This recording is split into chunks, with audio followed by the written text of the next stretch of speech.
now.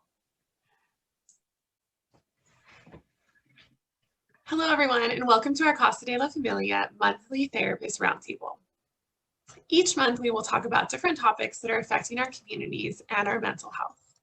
This month, we will be talking about sexual assault. Candace, you want to start us off? Hi. Yes, I'm Candace. I just want to go ahead and start off with this conversation that might interest a lot of the people that will be watching this, and even just us as clinicians. I want to start off by asking you, what do you guys think about online dating? Like, it's been more of our, it's like a normal thing now. And like, do you guys see any dangers with that? As we're speaking about sexual assault and things like that, what do you guys think about that?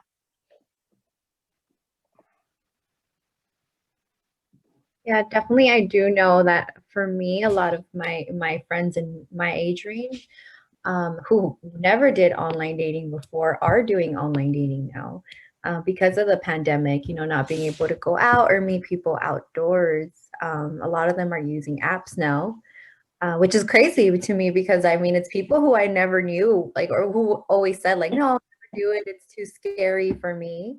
Are doing it and are meeting up people now. So definitely the concern of like, a lot of people are online dating now, or at least are online.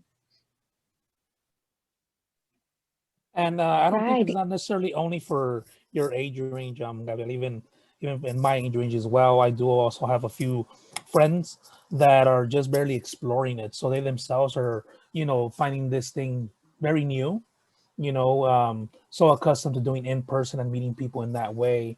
So I think even that adjustment has been definitely troublesome for a lot of them, and again, one of the worries that they've shared with me is definitely in when it comes to the area of, do you really know that person or can you really trust them? Because, you can be speaking to somebody or texting with them and they can be totally, someone that really isn't that picture that they appear to be, or claim they are the way they are over the phone. I don't know exactly what apps they're using, but they do say, they do the texting thing or they're messaging back and forth. And, it's just worrisome because they start having feelings, again, like kind of we're going back to this whole pandemic thing, being so isolated at home, away from that in-person interaction.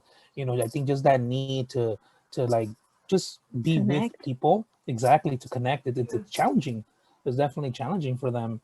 And they start developing a relationship, and then formalizing this idea of who this person is that they're messaging back and forth with. And they're just nervous, because they catch themselves after a few weeks of interaction, they're like, wow, I can't believe I'm sort of feeling something towards this person and we've never really met.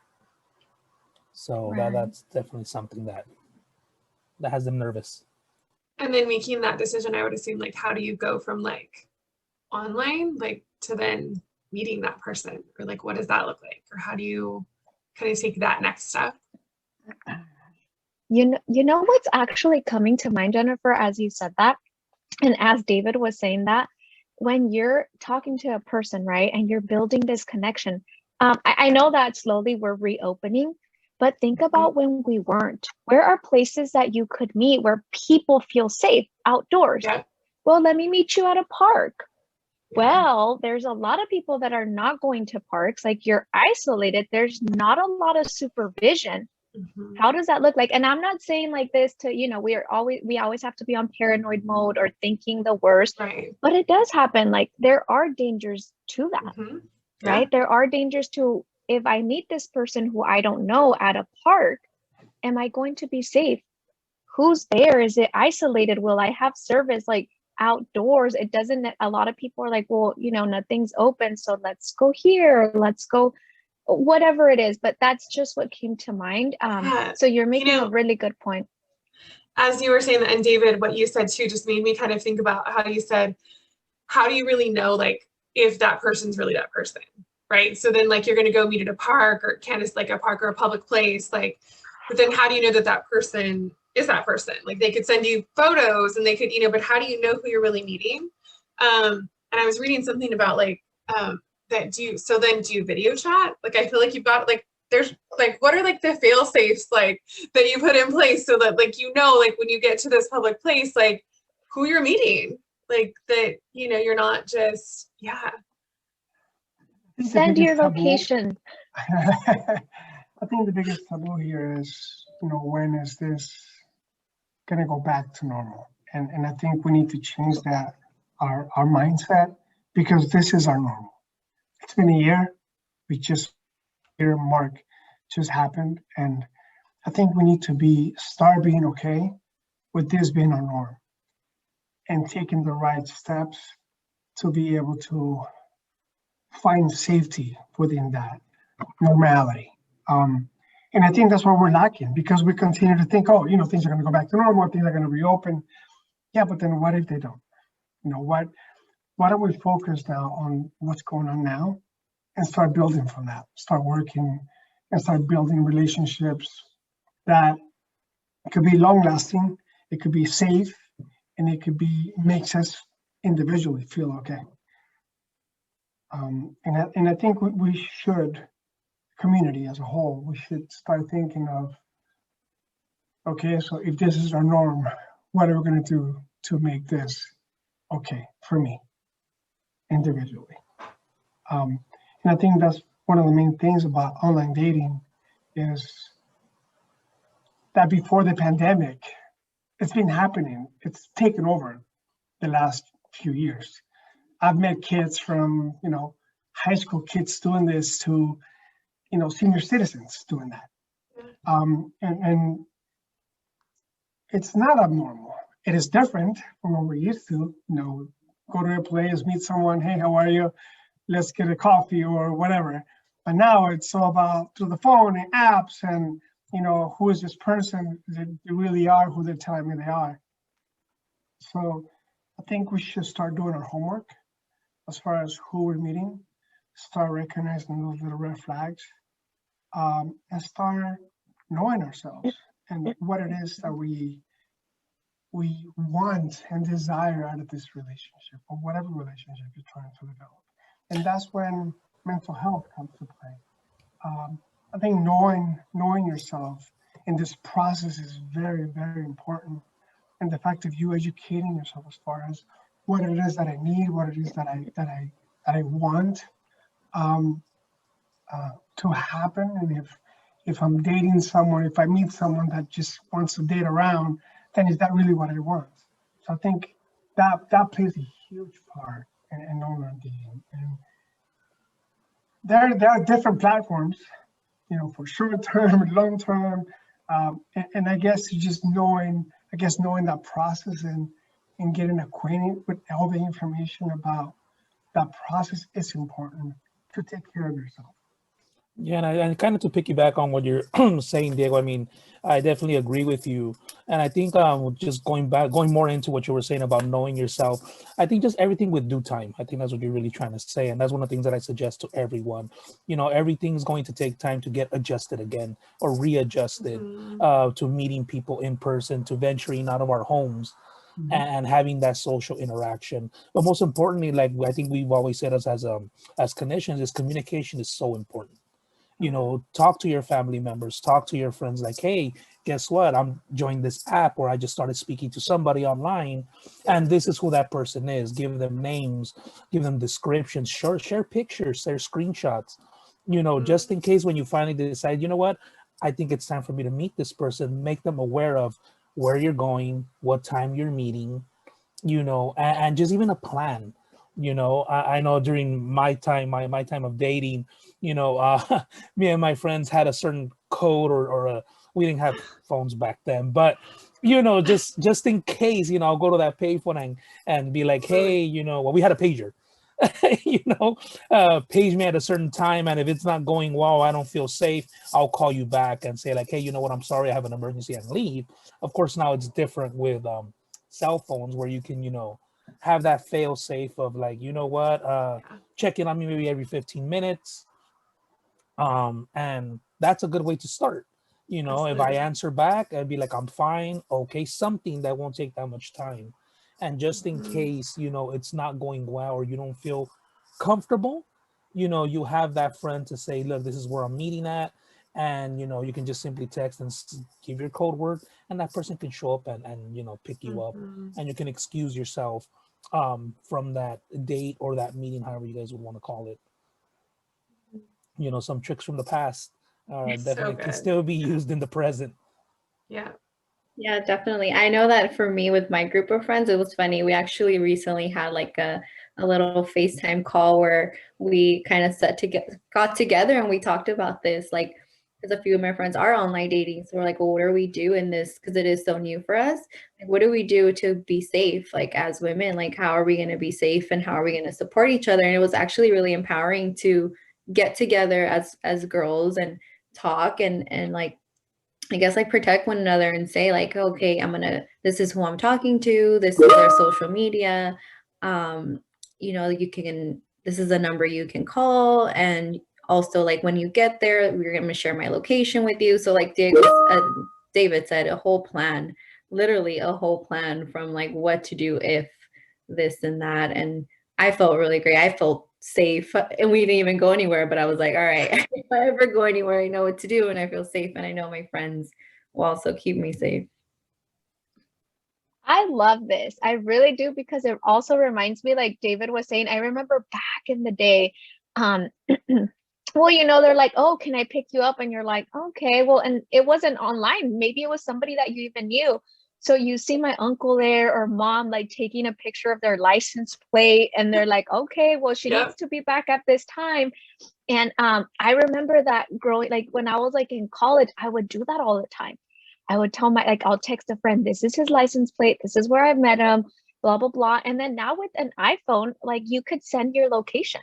Like I have my niece's location, like they'll tell me like I'm going here or things like that. And it's much safer in a way, like when you have that, because they have that trust to tell you, hey, I'm going to be on a date.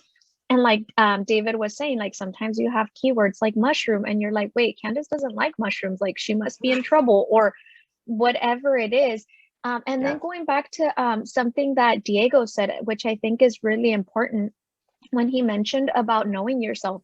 I think that limits and boundaries are so important to have in mind with yourself. If you don't feel safe meeting with someone at a bar or going out for drinks as your first date, it's okay to say that. It's kind of what we were saying. We've been like isolated for so long that you just desire that connection. You just want a new buddy. Like you don't know how to act around people anymore. And I've heard this from, you know, clients too. Like sometimes I don't know how to act anymore. Like I don't know how to socialize. And I could understand that because we haven't been out for so long. So don't try to like compromise your boundaries just to feel that connection, because what if you're getting catfished? You don't know who's behind that you know, that screen, that text. So I would say that yes, knowing yourself and your limits is very important. And you know, even to the parents, like as we grow up, we're always told like, don't leave a drink unattended, don't do this, like call me if you like. Safety planning is very important with teens, with adults, even at our age, because you just never know. You know, Candace, you brought up a really good point when you were talking about like how your mom or your uncle like would snap that picture of the license plate and like they would see that. And it made me kind of think like even now, like so like we were talking about online dating, but I think even in person, like if you've met someone, is like even the idea of like meeting for that, like that they don't necessarily have to pick you up on that first date, or like if you don't feel comfortable, like meet them somewhere, like, hey, let's meet at this place, let's meet at this public place. You know, that you don't have to feel pressure to get in a car with someone or to be with, like, you don't know them. Like, it's okay to say, yeah, let's meet. I'll meet you at this place. Like at this time, we'll meet at this place. And that you take yourself there, and then you can leave if you need to also, that you're not dependent on that other person. I agree. And then even going back, I like what you said, Candace, about the drinks. You know, this goes for everyone. You know, if the recommendation my parents would always tell me, you know, would say, you know, if you have a drink and you happen to leave it unattended, even for a slight moment, just get a new one, you know, or if you're going to go somewhere, always take it with you, because you never know. And not necessarily, I mean, me being a male, you know, in a Mexican upbringing, this was being told to me as well. You know, there are dangers everywhere. Unfortunately, there are people that are just looking to take advantage of others. And especially in this time and this era, there's so much more. I don't want to say more dangers. It's just more apparent now with all the technology we have. It's out there, and I guess that's the reason why we're coming to you all today to share those insight, personal, like I said, advice that I received from my parents growing up. I mean, even my sister, she's 7 years younger than me, and she travels throughout the country. And she always again lets us know, this is my time, this is my flight, I should get here this time, this is my hotel room. She calls us when she lands, she calls us when she's picking up her Uber, she calls us in the hotel room, she'll FaceTime us, she'll send us pictures. She's constantly just letting us know where she's at and who she's with, and she just says she just feels safe, even though she might be on the other side of the country. She's letting us know where we're at and what she's seen, and the location she's at, and pretty much tells us her whole plans for those days that she's going to be out of town. And that's something, like I said, we're talking about on a different scale, of course, her traveling, but just again, I think just even meeting someone, it's always important to do that as well. Another suggestion would be, arrive at the location a couple of minutes early. That way, your surroundings, you know where you're at, kind of get a vibe of who's there, where the exits might be, for example, in case, you need to rush, or again, if you make that safer with your friends, which way they're going to be coming in, so you can keep an eye out for them, or just in case you're not feeling well for whatever reason, where to go and who to contact. So just a little, friendly word of advice. I don't know what you all think.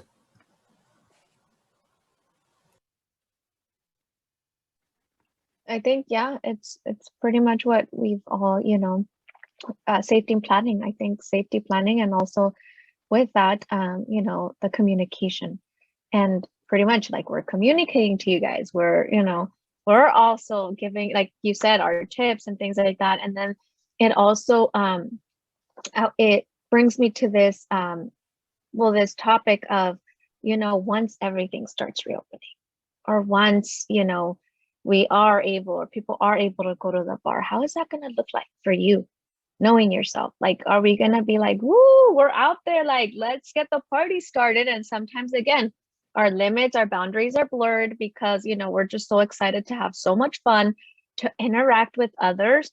But at the same time, just keeping that safety in mind, and knowing yourself, and okay, am I going to, like, what are the dangers of that too?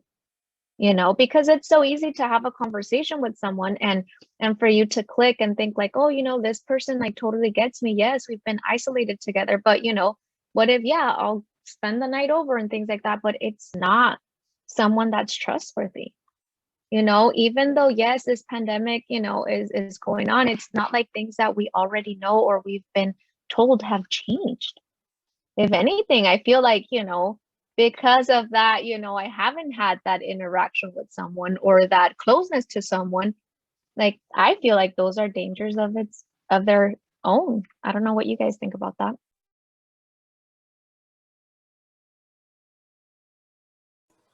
No, I think you're right. Definitely. I mean, there's certain things that, again, are maybe out of practice. We're so used to with this interaction. And, you're right. I mean, not necessarily just the apparent danger, but again, even health-wise, we don't know how healthy or unhealthy that other person is. We don't know what they've been exposed to. So, I mean, these are definitely delicate times still. I mean, I'm glad, there's been measures put into place, with the vaccinations and everything, but we still need to be mindful of those things. It's not a solution. It's just assistance at this point, but we still need to be very, very careful of our proximity with other people. And again, sharing of the drinks, just talking in close spaces. I mean, just definitely be aware out there, with so many things happening. I even think just getting to know that person a little bit more, maybe past relationships. I mean, we don't know what have happened during this whole year that we've been, indoors. Maybe they came from a different relationship, maybe a toxic relationship, and their intentions or their mindset might be different. What are their intentions? What are their plans? Where do they want to take this, or what are their expectations?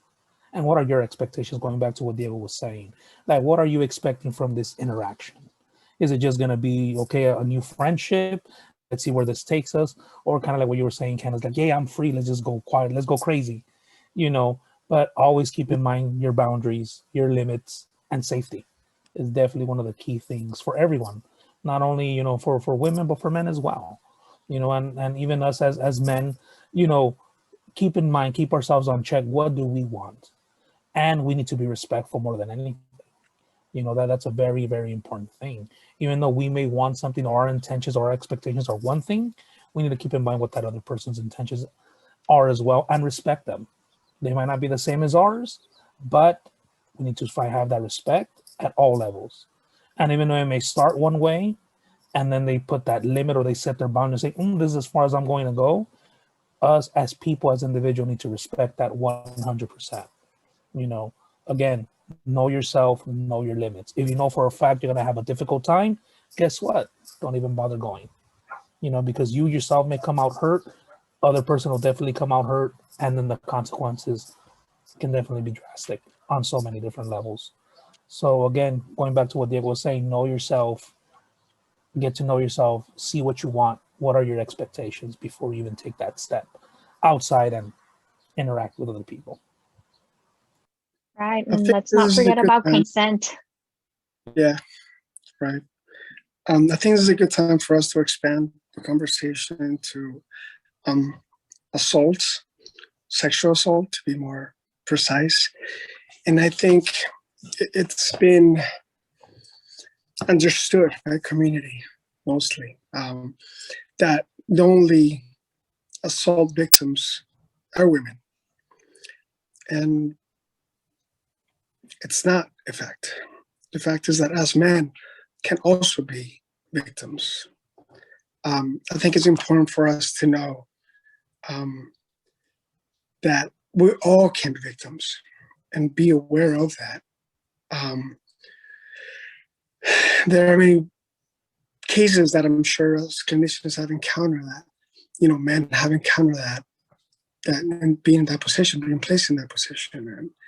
And I think it's our job as a community to talk about that type of stuff and to talk about that subject and teach our children and our even our friends that, you know, if you feel uncomfortable at some point, it's okay to walk away. And yes, we continuing with what society expects is, yeah, by gender, you know, the male supposed to be stronger and defend themselves, but that could also be applied to women.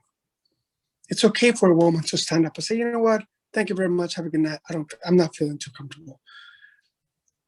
And being okay with that, with yourself, to be able to make that decision and taking that step and saying, this is enough. I had enough for the night, right? So I think that our goal here is to empower everyone, women and men, to take a stand for themselves. And if they feel like at any point in time during that conversation or that relationship or that it's being built, they're feeling like they're being placed in a position of uncomfort, to stand up for themselves and voice it out. I think the hush hush has taken us to very negative places, keeping quiet and not speaking out on what a lot of us encounter has taken us for this to be more crucial, very crucial times. I think it's important for us humans to begin to build that communication again with one another, our friends. You know, if you haven't reached out for a while because of this, reach out, you know, and build those relationships once again. You know, allow this to be your norm, but recognize those red flags. I continue to go back to the red flags because they are important. And sometimes we tend to, it's okay, he'll get better, or she was just having a bad day. No, don't excuse them. You know, don't excuse their behavior. Believe yourself and believe what you are feeling is true. And if you feel uncomfortable at any point in time, take a stand. Say, you know what? Thank you. It's okay. And just by having that reaction at that moment in time, you can learn a lot about that person. So I'm sure every single one of us has encountered that at one point or another. And Yeah, you're maybe, right. you know, maybe it was different times, but it all equals to the same. I'm a firm believer that because we were raised in a way of, you know, being respectful and not having somebody, you know, leave them at the table. You know what? If you feel unsafe, it's okay. You know, if you're feeling, I tell my kid, hey, listen, if you're in an environment where you feel like you're being attacked, it's okay to get up and go. But I have told 65-year-old clients that if you feel like your environment isn't safe, it's okay to move away. It's okay to step away. It's okay to say, thank you very much. Have a great day. If you feel like harassed, you feel like you're being attacked by some way or another, it's okay to stand up for yourself and voice it out. And it's a process. So I think being able to recognize that for yourself, I think that's the first step. Now, you could seek for mental health services. You could seek for assistance of your family members or friends, like David was saying and Candace.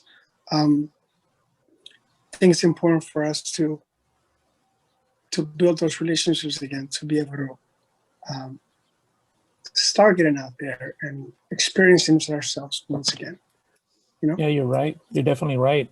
And even, you know, kind of piggybacking on what you're saying too, Diego, I mean, like you said, you did definitely point out an important fact. I mean, unfortunately, in a lot of sexual assault cases, males are the perpetrators, you know, but I think even us ourselves as males, you know, myself and you, Diego, you know, we need to be aware of those things as well. If we're out in different company and we do see somebody that needs trouble, we need to step in, not simply ignore it and be like, oh, they're just having issues. No, you know, us too, as a community, like Diego was saying, everyone here was saying, as a community, we need to take care of one another, you know, for the sake of mankind, for the sake of ourselves, our society. You know, enough is enough, you know. And again, us as males as well, you know, we should take that time to, even to ourselves, apologize to every woman out there, you know, for being the way we are. If we are coming out aggressively, we need to check ourselves.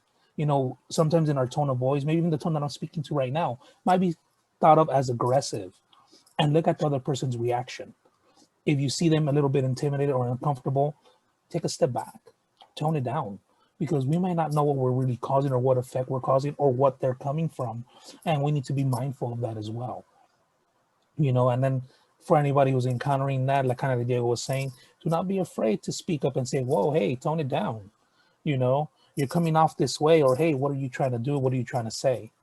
You know, it's okay to say that. It's okay to ask for help. And for us men, it's okay to help without being asked for it. You know, we need to be there for everyone, and not only females, but even males as well. You know, everyone's in danger nowadays. Anybody can be taken advantage of. Anybody can, you know, have harm caused onto them. And I think it's enough to just step in when they need it instead of bringing out that cell phone and trying to record it. You know, I'm sorry to say that is very, very upsetting to me, where, you know, we've all seen videos of fights, of arguments, of things happening, arguments between couples, and you have multiple videos, but nobody taking the time to stepping in and saying, hey guys, step back. Hey, chill out, relax. Or what do you need? What happened? And I think we need to definitely start taking those steps forward into preventing instead of just spectating. And definitely don't blame other people. Not at all. You know, if somebody wants to feel pretty and or handsome and dress in a certain way, that's their decision. That doesn't mean we should act in a certain way or behave in a certain manner. It does not, in any shape or form. I really need everyone here to definitely keep that in mind. And for us males, again, like I said, going back to the stereotypes, we need to tone it down. Just because another person is dressed a certain manner is not an invitation to approach them, is not an invitation to make a pass at them or assume that's what they want. Yep. You know, and to all the women out there, on behalf of men, I do apologize for that, for their behavior. We should not be that way. We should respect one another, like if it was our mother, like if it was our sister, like if it was somebody we love, even though it's a perfect stranger. We're all part of this society. We're all part of this community, and we need to definitely respect one another. And I don't be love afraid to that, ask David. us. Thank you, David. And I mean it. I That mean it. was Don't be beautifully afraid. said. Thank you. And don't be afraid to ask for help. Again, if you feel you're in danger in any public place, approach somebody. Because again, if it's a male going after you, if you approach a male in the store, grocery, any parking lot, a lot of the times they will get intimidated because all of a sudden you have a male there with you. You know, just simply approach them and just ask, just simply say, help me. Yeah. And I'm pretty sure somebody there will react to that. That's great, David. That's really, really great. It's great, you know, because you said we're all a society. So that is our job, to raise awareness, to raise that public awareness, to provide that education. And it's great that we have two males here, right, to testify to that. It's okay to ask for help, because we've just made it seem like, you know, this doesn't happen to men. And I think we've had a conversation too where we've had people believe that this doesn't happen to men. Or how can it happen to a male, right? But sexual assault can happen to anyone. So thank you for highlighting that, because I think that's very important. And, you know, if you're a male, you know, and know that it's okay to say, you know, if this did happen to you, or it's okay to seek counseling services. It's okay to report it. You know, it's okay to stand up and say, you know, no more. And I think that with this education, it's also important, you know, for others to be compassionate and to be educated, you know, that anybody could go through this. And the way that we also provide that support to a victim, to a survivor, is very important. I think these conversations are so important to have, like just with friends. Like we have to make it more normal to have these conversations within our friends, in our families, because we never know, you know, we never know which one of our friends may be holding something back, or family members. And just simply having them here. I mean, I had clients who said, like, just simply hearing one of my friends say that they support people who have gone through or have been victims of sexual assault, they're like, wow, that just, I don't know, like my heart just got so warm. And I was like, wow, someone understands me, someone's hearing me. And these conversations should, you know, become more normal, because for so long, at least in my culture, for so long, we didn't talk about these things. And it was just, you know, kind of what happened, and then just kind of getting through the day with it. And that's it. Absolutely. I think normalizing the conversations, allowing people to talk about it, allowing them to feel heard and believed, so important.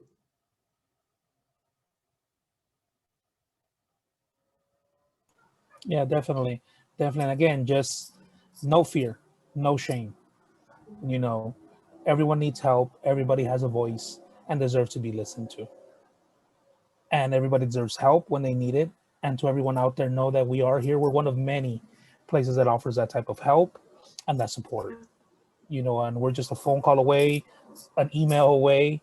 You know, you can access us through our website, through our, you know, 1-800 number. We're all there, and we're here to help in any way we can. But again, you must want it, and know that nobody here is going to judge you. No one here is going to shame you in any shape or form. We are here to help. We are here to support and help you get on with your life as best as you can. Absolutely. We believe you. And in case you want that number, it's 877-611-2272. All right. Thank you guys so much for this super important conversation. Such just really good information. Thank you, Candace, for sharing the number. Thank you, David, for just bringing up, you know, that we are here. We are here to support you. And please reach out to us, or please reach out to someone. This isn't something that you need to keep on your own. It's not something you need to keep a secret. Get support, get help, and we're here for you. So thanks for joining us today.